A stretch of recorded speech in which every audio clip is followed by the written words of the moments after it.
you continue to receive Allah's blessing, inshallah.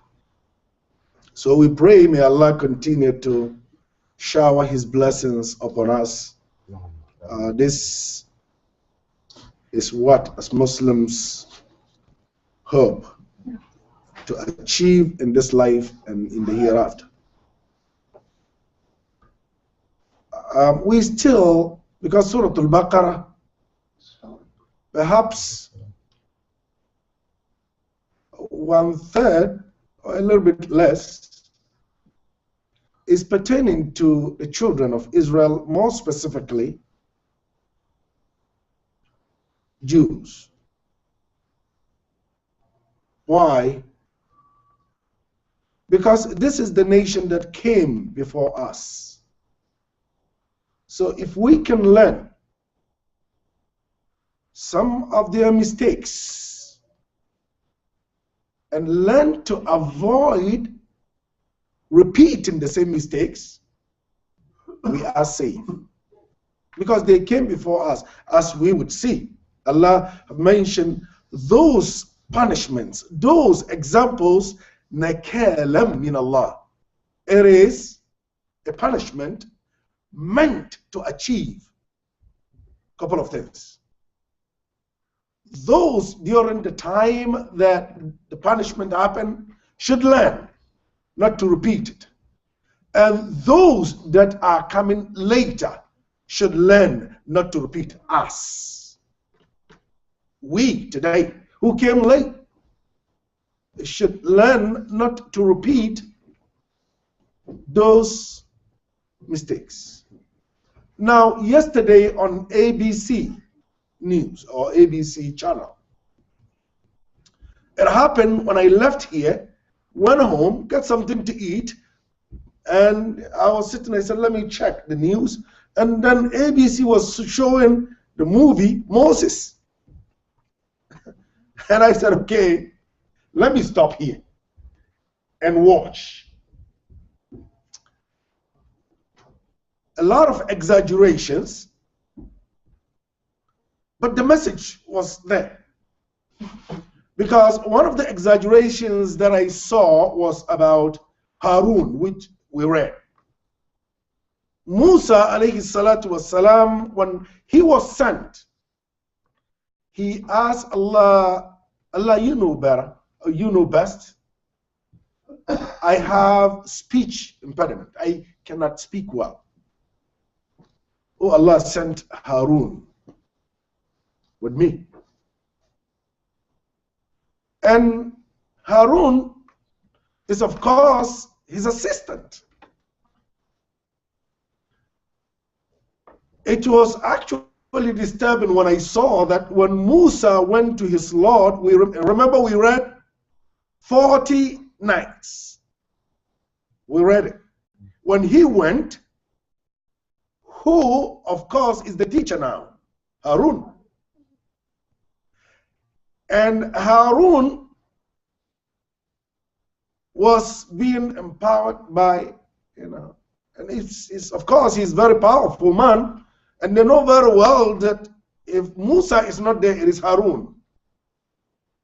But they overpowered him. And as Harun himself said, Kadu yaqtulunani, they were close to killing me. But the film showed that, yes, Harun did not approve of what they were doing, but he contributed in shaping the calf. So he went and, putting some polish on the calf. I said, wait a minute, no, that will never, ever happen to the Prophet of Allah.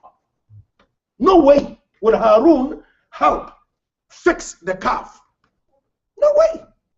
You see, that is where Muslims have problem with the so-called Hollywood trying to depict, trying to tell us who Muhammad sallallahu alaihi wasallam is. And don't play with the deen. When it comes to religion, don't play with it. Yes, of course, there may be exaggeration in some part of the world, and are saying that no, we would never allow that, and people killing and killing innocent people. That completely is no. But to Hollywoodize Islam is a problem. For people to see Islam through the microscope of Hollywood is a problem, because Hollywood doesn't care. They just want to make money. It's about making money. And therefore, if your religion will not bring dollars, forget it. You are targeted. So yesterday I watched that, and this is one of those things that and also Pharaoh was not destroyed in the movie. Why? Pharaoh was not. He stood there and sent his representative to go in the Red Sea, and they were destroyed. He came back home, only him came back. And I said, no way. He was destroyed. So this is where, as Muslims, we have to be very careful. When you read any material that is called scientific, based on tangible evidence, because they write these things having an agenda. They show these movies having an agenda. And therefore, as Muslims, when we look at how even Isa, Jesus, was depicted by Hollywood, when we look at how Moses, how Abraham, how Noah, and others were, we said, no, I'm sorry. Islamically, no. Yes, they are humans, but there are things that they will never do. There are mistakes that they will never, ever do at all. Just like David, killing, sending one of his soldiers to be killed so that he would marry, his wife. Just like marriages that are unacceptable. One of the prophet had a relation with his daughter. Hello, Islam says no.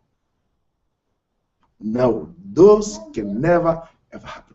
So coming back to our class, Musa alayhi salatu wassalam, as we read in our last story, it was about food. Not last week, before last week.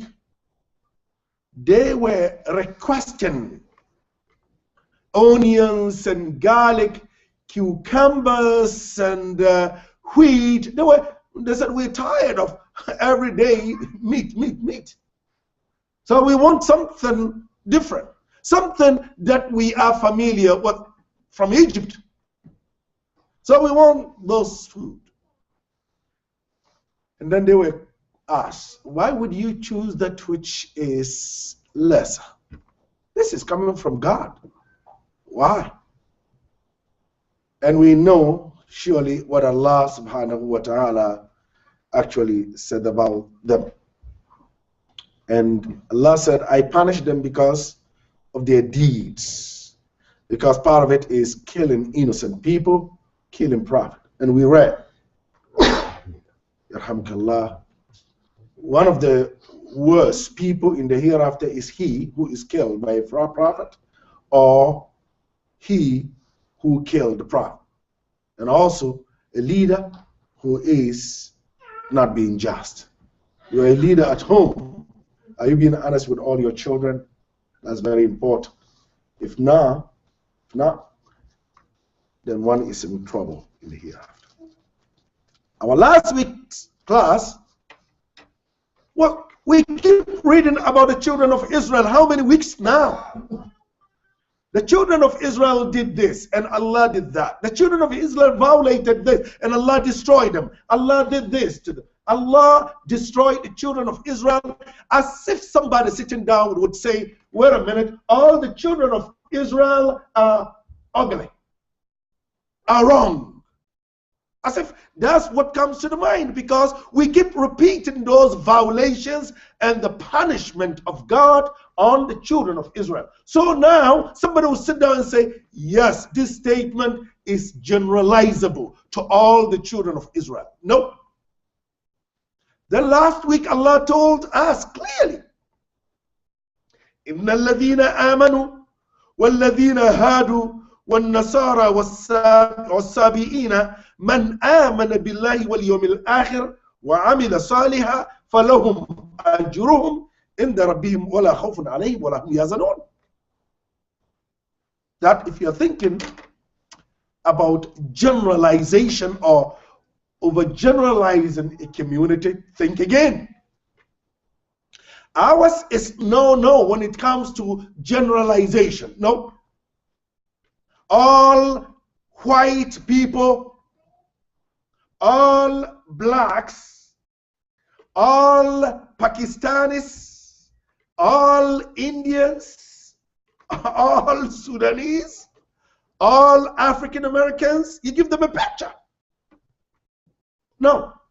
All Afghanis, Sister Huda, all Egyptians. No, that's not the case. Every community, without exception, there are good and bad people. Every community. Likewise, in politics, there are good and bad people. The problem is our overgeneralization. The problem of the world today is our overgeneralization. That's the problem.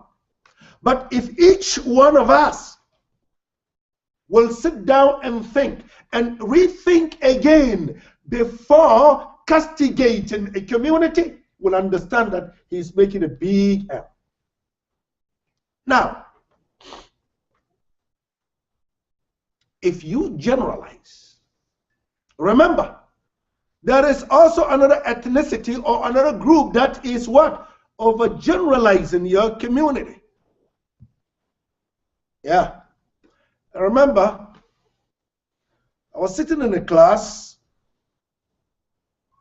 and there was really disturbing phenomenon. And a brother made a generalized statement, and then it exploded. The brother said, look, today things have changed, therefore don't trust any white man who claimed to be a Muslim. What? And he made that statement. No. Today the world has changed, and maybe they are working with the secret so don't. And the brother, the white guy, sat down and said, "Look, brother, and your overgeneralization is just like some white man saying, you know what? All black people are criminals. All black folks. And don't trust them. Money can change them. They are fool. When you look at prisons today, look at how many people, how many blacks are in prison. No, you can't do that. No. That statement is wrong. Not all blacks. And I said, aha. So I got the message now. So your previous statement about white people is wrong, right? Yeah. Oh, now you have faced the reality. So, yeah. And I witnessed another one where, a brother made, well, who implicated Masjid this? Masjid Salam, who implicated Masjid Newberg. It was a Pakistani, and therefore all Pakistani people, nope. And the person saying this happens to be an Arab. Thank you. And Sister Huda. And then the other is, look at the mess we are in today. Who got us into this mess? Bin Laden is what? An Arab. Ayman al-Zawahiri is what? An Arab. And the list goes on. Where does this end? Just think. Wallahi, if you should sit down and think of yourself as an angel, just think again. Somebody doesn't see that. Somebody does not see you as an angel. Somebody sees you because of the deeds of your parents, or somebody in your ethnicity. Somebody is seeing you as what? Shaitan. And that must be changed. That must be changed. You know, it's just like when I speak, I don't know histories of in a subcontinent, and you would have a Bengal coming to your office saying, Imam, I don't trust somebody from Pakistan. I don't trust him because of what happened some time ago. Maybe he wasn't born yet. Those people, some of them were not born. Now you make a generalized statement. You know, oh, Afghanis are very, very violent. They all are Taliban. Afghanistan has been Talibanized. No, no, that statement is wrong. And therefore we need to change. We are not asking the other to change. We are asking us to change. That we should not judge people according to the actions of their fathers. Okay? We should judge them according to their own actions. Their own actions. Not what somebody wrote yesterday. Perhaps is full of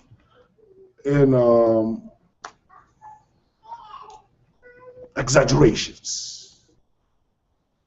So ours is to do whatever we can to minimize that. So Allah told us, amongst those who believe in Allah, meaning Muslims, and among those that are Jews, among those that are Sabi'is, among those that are Christians, though there are those who sincerely believe in Allah and the hereafter. And not only that, وَعَمِلَ صَالِحًا, and did good deeds. So two things. Islam is aqidatan wa amal. Aqidah, the belief. Amana billah wal yawmil akhir wa amila salih, and what? Action oriented. It is not enough for any one of us to claim, I am a believer. But we need to see it in your actions. We need to see it. قالت الأعراب آمنا قل لم تؤمنوا ولكن قولوا أسلمنا. You know, the Bedouins, the Arab Bedouins came to the Prophet and said, we are believers. Allah said, not yet. You may say that you are Muslims. ولما يدخل الإيمان في قلوبكم وإن تطيعوا الله ورسوله لا يلدكم من أعمالكم شيئا. So it is beyond words. Islam is not lip service. Let me speak nicely, but when it comes to actions, I'm not there. It doesn't make sense. So Allah told us very clearly that amongst every nation, that's the meaning, amongst every nation, whether it be Jews, whether it be Christians, whether it be Sabi'ins, whether there are good people. That's what Islam is telling us. So we deal with people according to their actions. Today, it is about law. And what comes to us when the law, or what happens to us, or the ramifications or the consequences of violating the law. One of the things that I heard yesterday, nice word. I said, well, this is a nice one. There is no freedom without the law. There's no freedom without the law. Now ask yourself, why is our children today destroyed? Some of them incarcerated because they want freedom.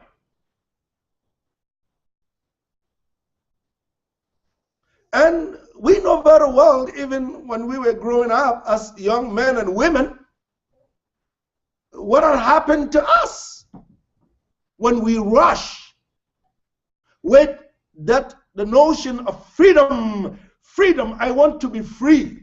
Khalaf Allah. We wanted to go to a university outside Albany to be free. I remember, I think you said it or somebody. Not yet. Your father said you are still a baby, but he would give you a little bit of freedom. Yeah, Obeida said, well, I want to go to Colombia. We went to Colombia and we did everything. They sent her, well, she's been admitted there. And I said, well, Obeida, I'm sorry. You need to stay home at least the first 2 years.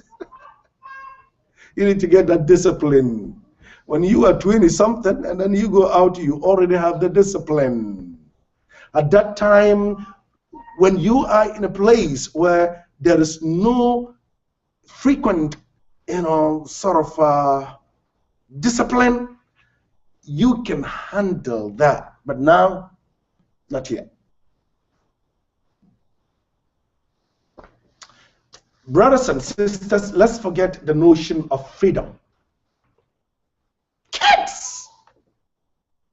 8 years, 9 years, 10 years, claiming, I want my freedom. I want my freedom. Hello? This is what has created today our society. No moral values at all. God has been killed in many homes. There's no God. So, as mentioned some time ago, his name is Muhammad. He came back home after a year or two. Today, I am Fatima. I'm sorry. Or Khadija. I'm sorry. You know what I'm talking about. Because they go to school, and then the school, everybody is in the class. Perhaps the teacher. The teacher is not sure of who he is. Now, guess what? It affects our children when they come back home. They come back home with questions that we cannot answer. The theory of evolution that we were one time ago, our ancestors were monkeys and apes. Not me. my ancestor, there was no monkey in us. Monkeys would continue to be what? Monkeys. Allah told us, Inni ja'ilun fil ardi khalifa. قالوا أتجعل فيها من يفسد فيها ويسفك الدماء ونحن نسبح بحمدك ونقدس لك قال إني أعلم ما لا تعلمون. And Allah created Adam, created with his hands. Adam. Allah did not say Adam evolved from some sort of something. No. So that notion of the theory, and it's still theory, it's not scientific. And therefore don't force me to accept that theory as a reality. No. It is still a theory. So when our children come home with those questions of theories of theory of evolution, how do we? We shouldn't answer those questions with emotions. We should be accommodative, should be honest. If we cannot answer, find somebody who can answer. But don't go with emotions. It's haram to begin to think about this. It's haram. Son, get up. No, you've destroyed the child. You need to let him understand, we believe we are Muslims and therefore we have our book. And remember, the theory still remains the theory. It's not confirmed. Okay? So our Quran said very clearly, we believe in the Quran that Allah created Adam. Not only us, but even Christians, even Jews believe that Adam was the first human being. evolving from something? No. We must understand that. So, we made mistakes, but we don't want our children to repeat those mistakes. So, with regards to the children of Israel, وَإِذْ أَخَذْنَا مِيثَاقَكُمْ وَرَفَعْنَا فَوْقَكُمُ الطُّورَ خُذُوا مَا آتَيْنَاكُمْ بِقُوَّةٍ وَاذْكُرُوا مَا فِيهِ لَعَلَّكُمْ تَتَّقُونَ. Today, that is our ayah, 63. Now, remember Allah said, because Allah is speaking to Muhammad, Al-Khitabu lil-Nabi wal-Muradu bil-Ummah. Allah is speaking to Muhammad, but also reaching all of us. وَإِذْ, remember, أَخَذْنَا مِيثَاقَكُمْ, when we took your covenant. Now, what is the covenant? When we took مِيثَاقَكُمْ, your pledge. And what is the pledge? Because Allah is telling us, remember, children of Israel, أَخَذْنَا مِيثَاقَكُمْ, we took your pledge, we took your covenant, something that you promise not to break. وَرَفَعْنَا فَوْقَكُمُ الطُّورَ, and then we raised a tur, the mountain, over you. What happened? خُذُوا مَا آتَيْنَاكُمْ بِقُوَّةٍ. Look, take that which we have given you. Family. Abide. Take it. خُذُوا. Grab it. Take it. مَا آتَيْنَاكُمْ, that which we have given you, بِقُوَّةٍ. Firm. Hold it. Family. Not only that, وَاذْكُرُوا مَا فِيهِ, وَاذْكُرُوا, remember and apply. Because al-dhikru is not only to remember, but also to apply. Because you always would read. Now when you read, because Quran, as we have mentioned some time ago, one of the names of Quran is what? Al-dhikr. And therefore, when we read, "Inna nahnu nazzalna dhikra wa inna lahu lahafidhun," surely we have revealed the dhikr, the reminder. Wa inna lahu lahafidhun, and surely we shall protect it. So one of the names, one of the attributes of Quran is what? Dhikr. Now again, here indirectly, one of the names of At-Tawrah is what? Dhikr. Because Allah said, وَاذْكُرُوا, remember and abide, مَا فِيهِ, that which is in the Torah, لَعَلَّكُمْ تَتَّقُونَ, because when you are able to do that, it brings you close and closer to the fear of Allah. Now let's go back. وَإِذْ أَخَذْنَا مِيثَاقَكُمْ, remember when we took your covenant. Remember that. Mithaq, covenant.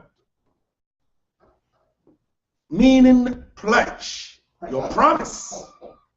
Now, the promise, scholars have mentioned, is the oneness of Allah. Believing in Allah and abiding by the law of Allah. How though? I believe that Allah is one.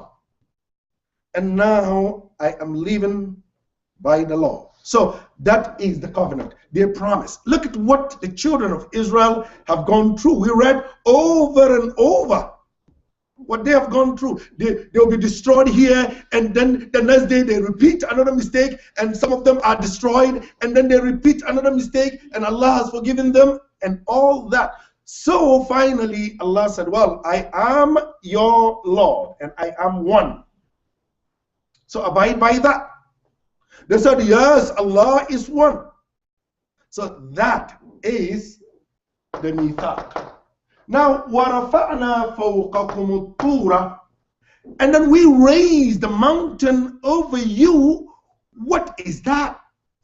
Because when they were given the commandment, when the children of Israel were given the commandment, some of them refused.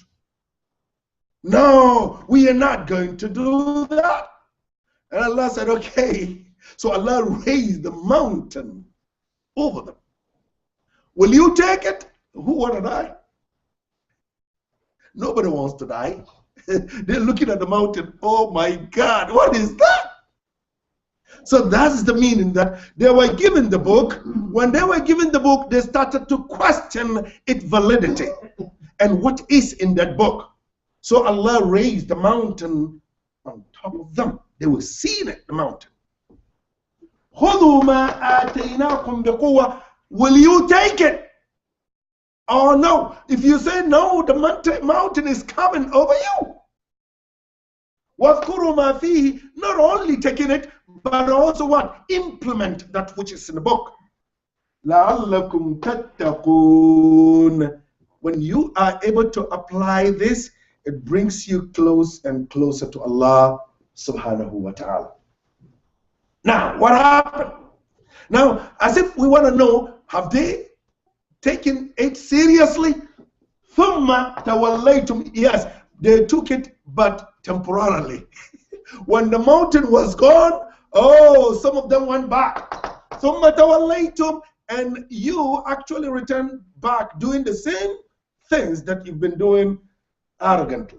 ثُمَّ تَوَلَّيْتُمْ مِنْ بَعْدِ ذَلِكَ.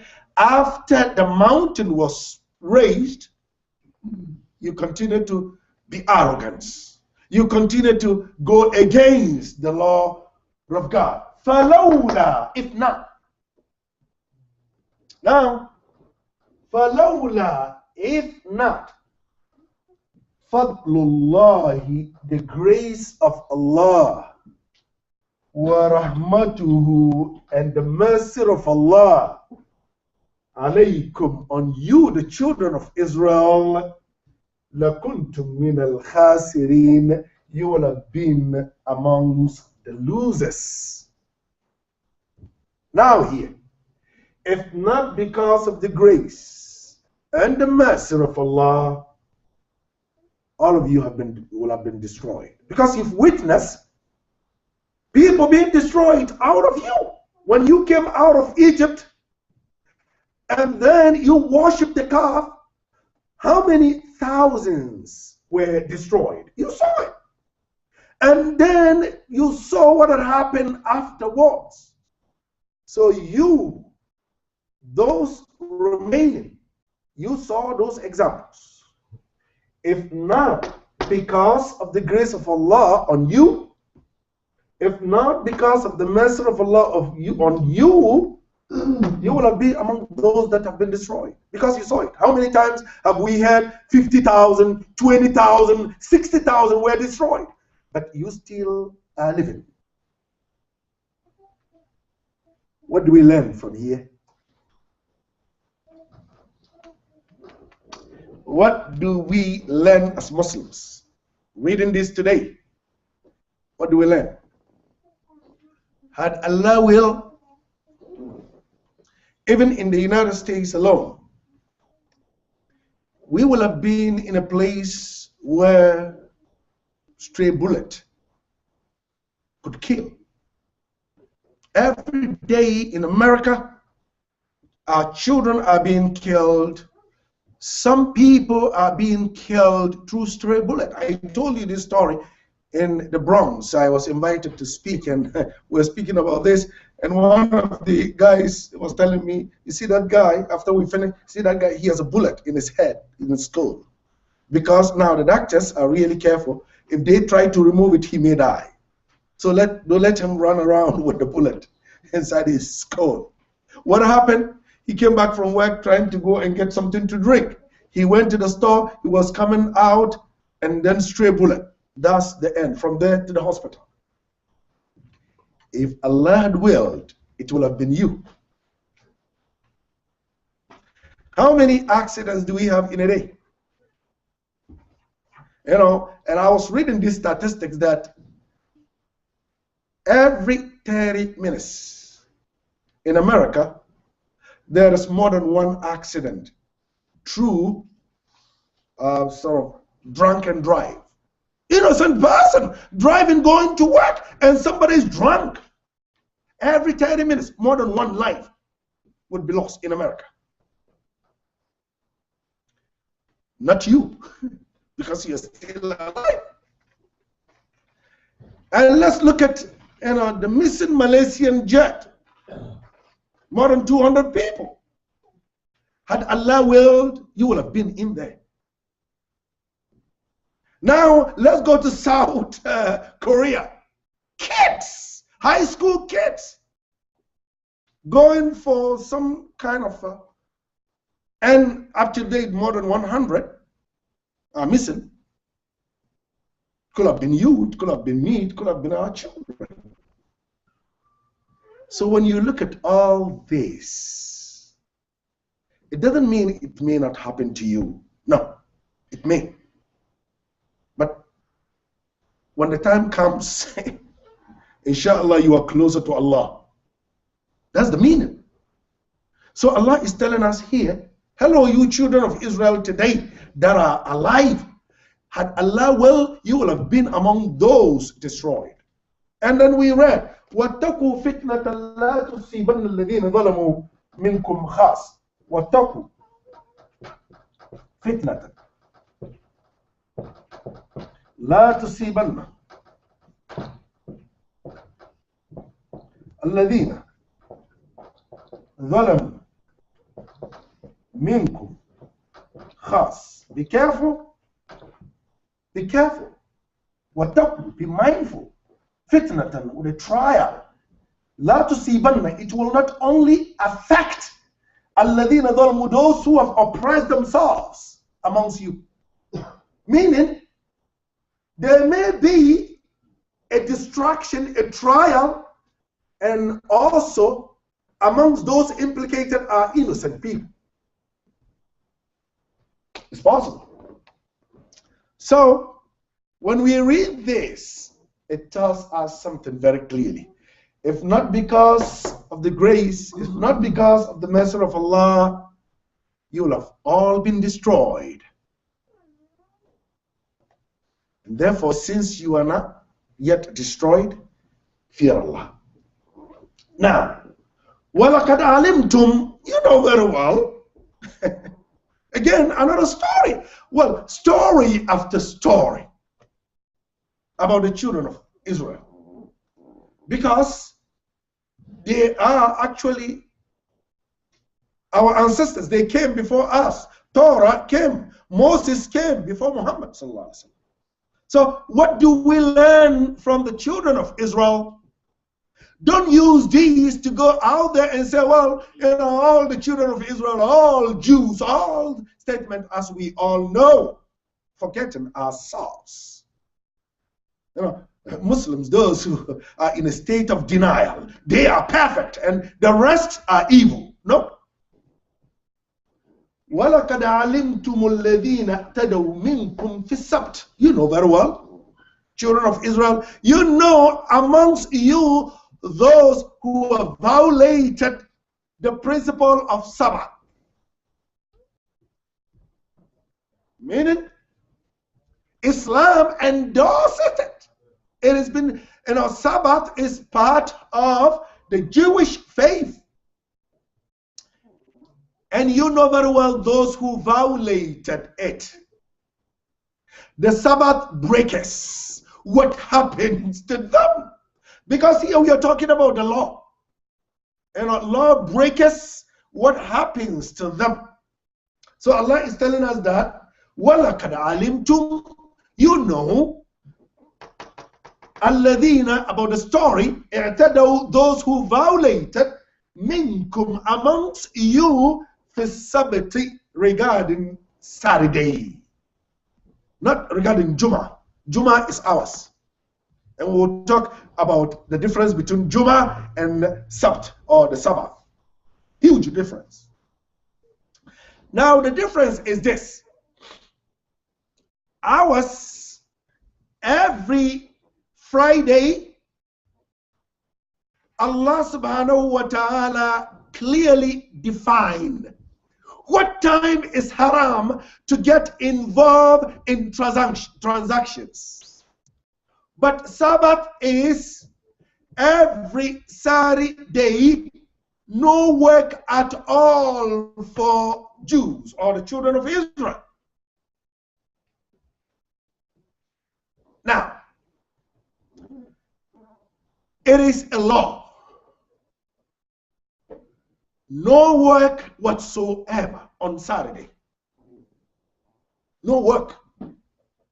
Just only pray, eat, read, pray, eat, read. That's it. That's Sabbath. Don't even, I remember my brother, I was in New York City again, and there was this lady waiting for somebody to come. Because even touching the elevator, the numbers to, no, she will not. So my brother came, and she's been standing there, and then my brother said, well, I'm going to, third floor. And she said, could you please help me? I'm going to the fifth floor. And, he said, we are in, and she said, please, would you help me? Let's go to fifth floor, and then you come back. Why? Because I'm a Jew.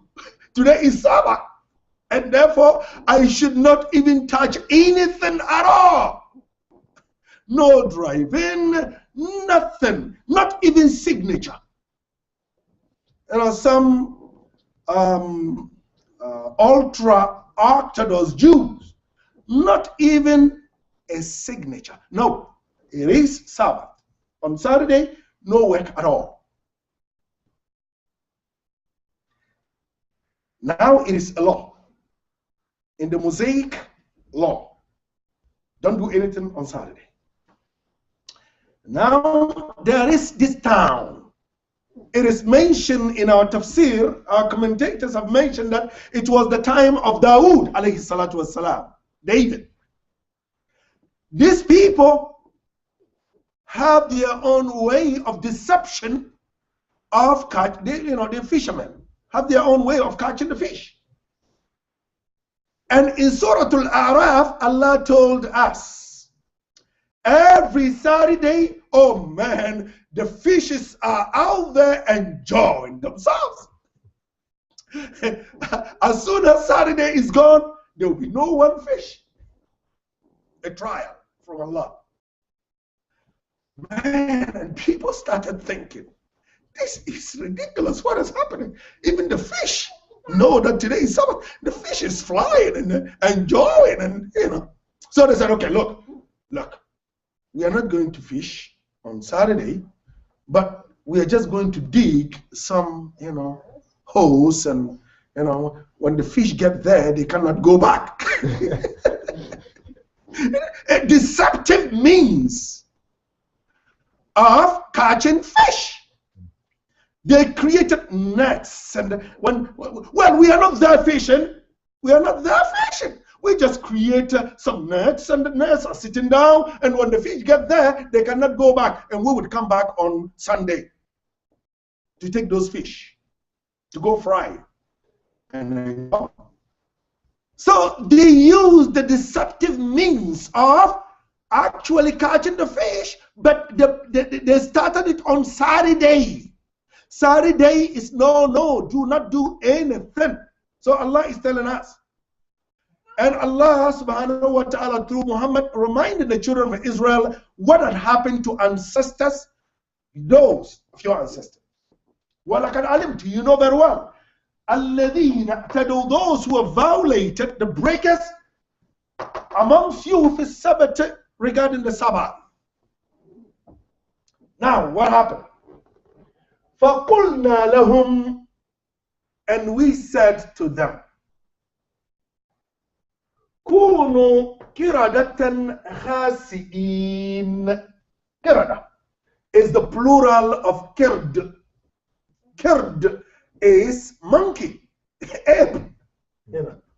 Kird, one. Kird.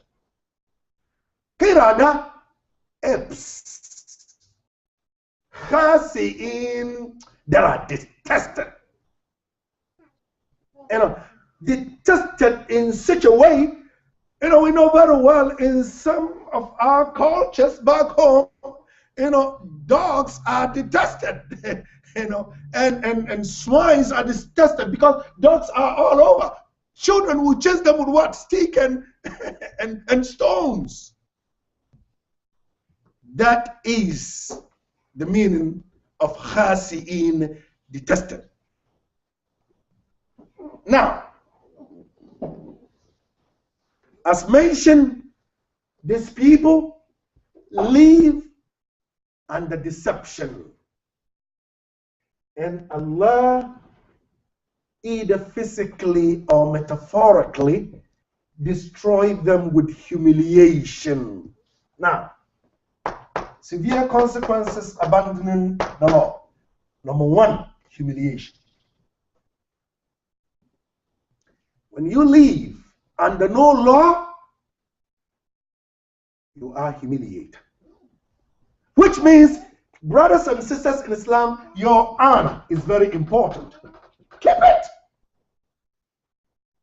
Your honor and your deen are together. Don't separate between them.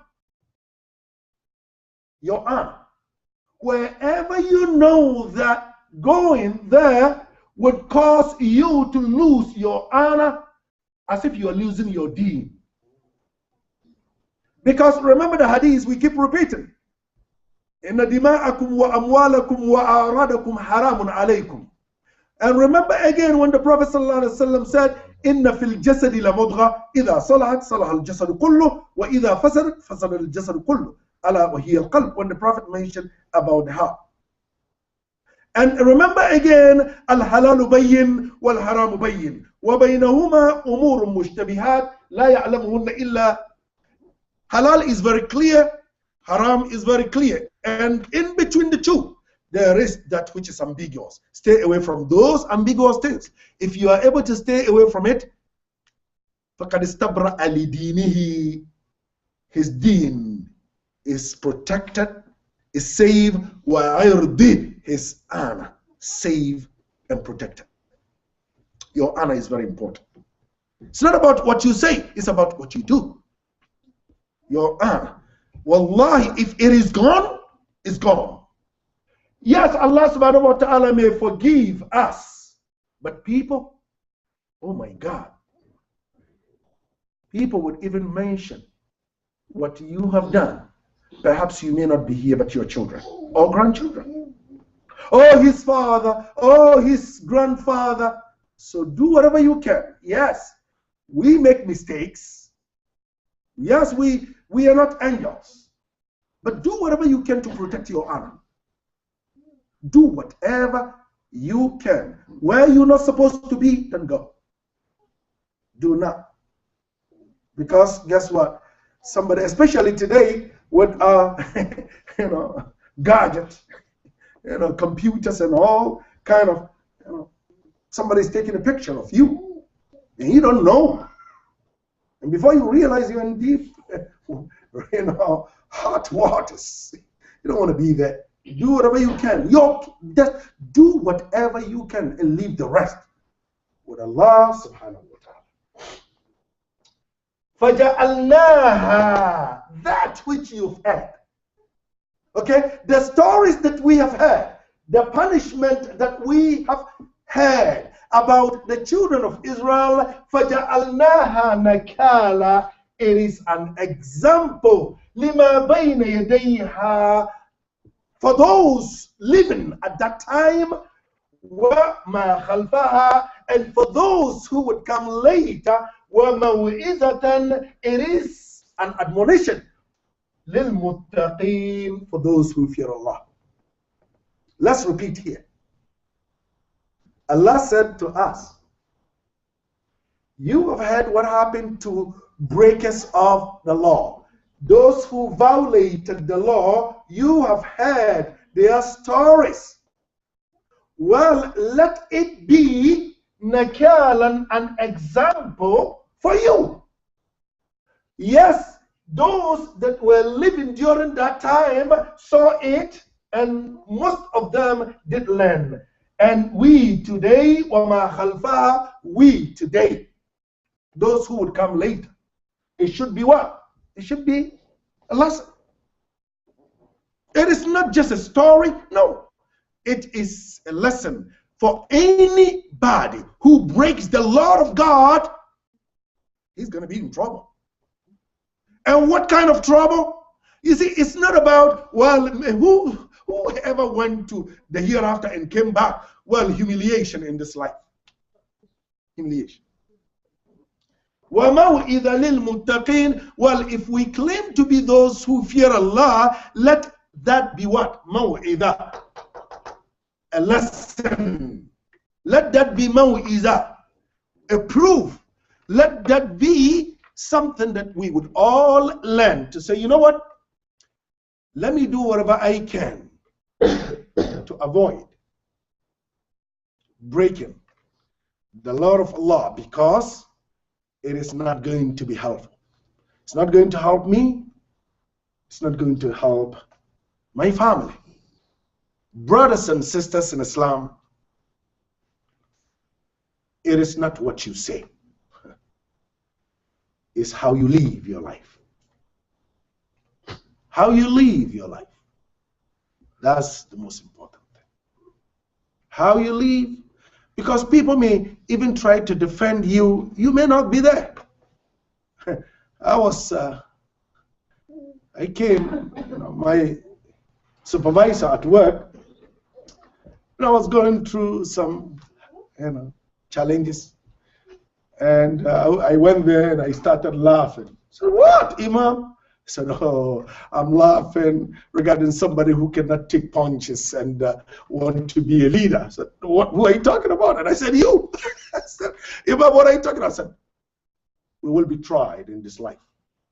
How did you know, Imam? I said, look, I read you very well. You are my supervisor. Every day I would come and read your face. If you're going through what you're going through.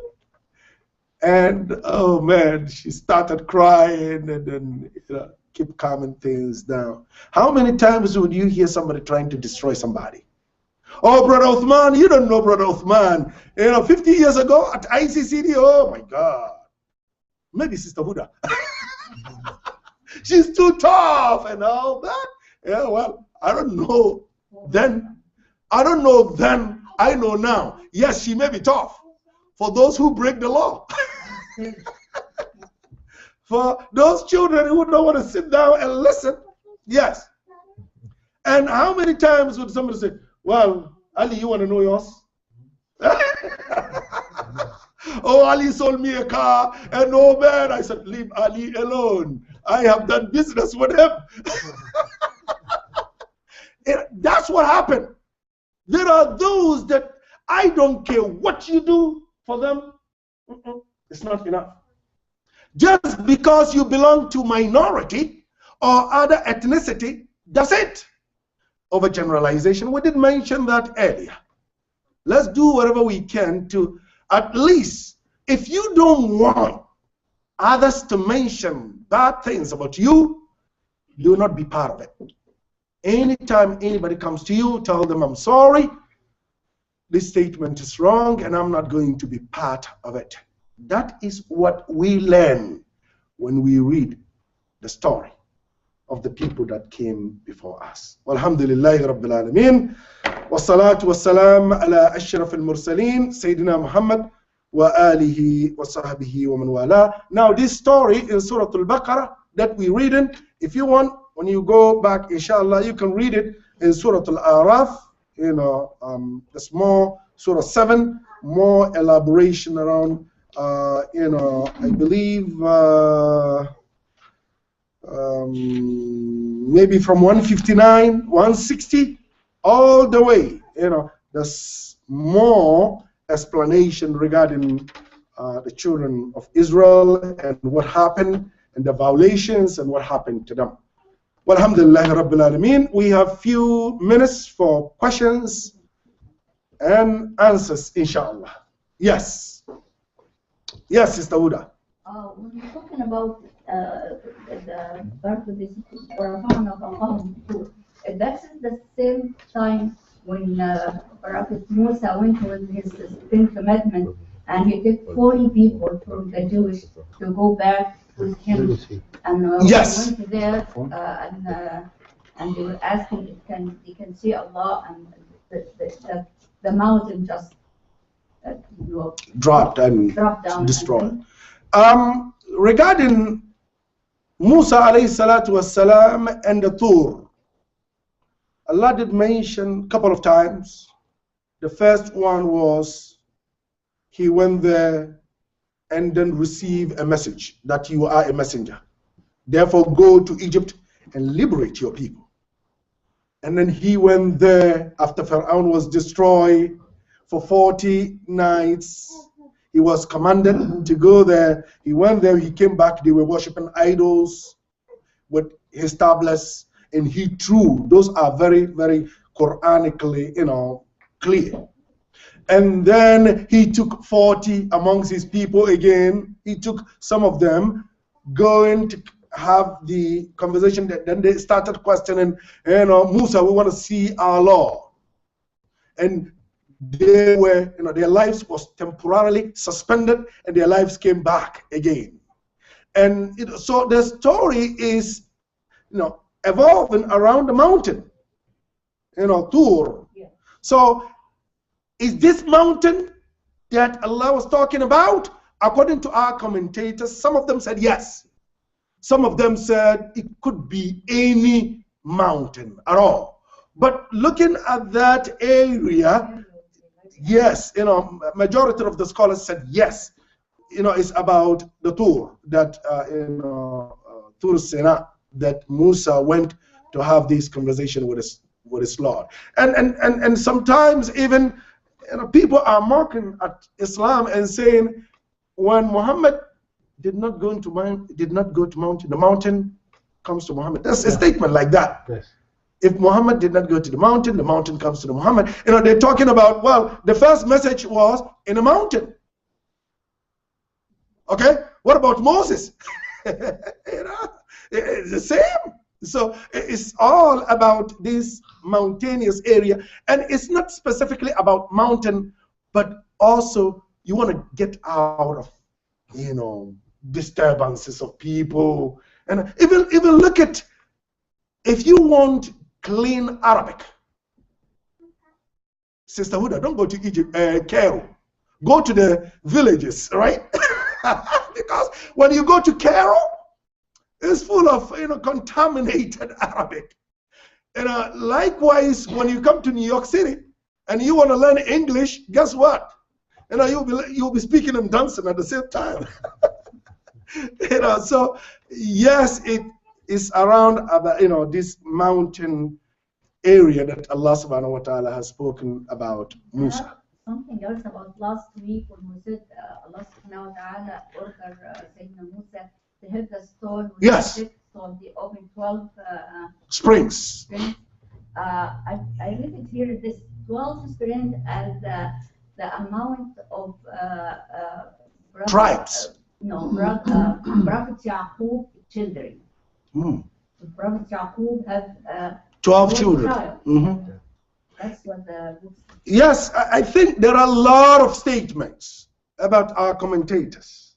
Some of them are authentic, others are based on Israeliyat, based on what is reported in the biblical quotations.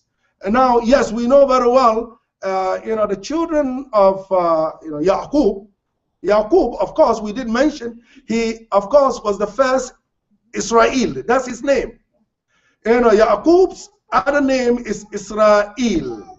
Okay? So, and we explain what Israel means then. Now, he had 12 children. We know with Yusuf. And Yusuf saw in his dream, إِنِّي رَأَيْتُ أَحَدَ عَشَرَةَ كَوْكَبًا وَالشَّمْسَ وَالْقَمَرَ رَأَيْتُهُمْ لِي سَاجِدِينَ. I saw 11 and sun and moon, all of them prostrating. Now, all the children of Yaqub, and we did explain, Yahud, the word Yahud, where did it come from? And we said it is either from the first child of Yaqub, Yehuda, okay? Yehuda, and that is how, they aligned themselves. All of them said, well, the oldest child, and therefore we're going to go through him. And therefore all Jews are from what? Yehud. And Banu Israel is, of course, all the children of Yaqub. So all the children of Yaqub became like different tribes, according to explanation of commentators. So they became very big. Now, even some of us living, in some communities back home that are very, very conservative. You look at, a tribe or ethnicity, but that ethnicity can tell you, maybe 1,000, 2,000 years all the way. We and this group are this. We and that group are this. We and this group are that. So yes, that explanation is mainly based on biblical quotations, and there is nothing wrong with that as long as it does not contradict that which is in, which we have. So yes, sometimes that's why some of our scholars did write some explanation based on Israeliyat. Wallahu a'lam. Any other question? Else we would have a break, and a tea break, and then we'll come back after 15 minutes to deal with our janaza, because we're still struggling with janaza. And next week our tafsir is going to be on Al-Baqara. How, because the surah took its name from Baqara, the cow. What happened with the children of Israel with regards to cow? We'll talk about it. With the Baqara and what happened to the Baqara, that's the same people. They are 12 tribes. Right? Yes. Yes. When we come to that, we will the same people, because going down we are talking about the same people. سبحان ربك رب العزة عما يصفون وسلام على المرسلين والحمد لله رب العالمين. Inshallah, we'll come back in 50 minutes. Sister Dua playing baseball. Who is that? Sister Huda?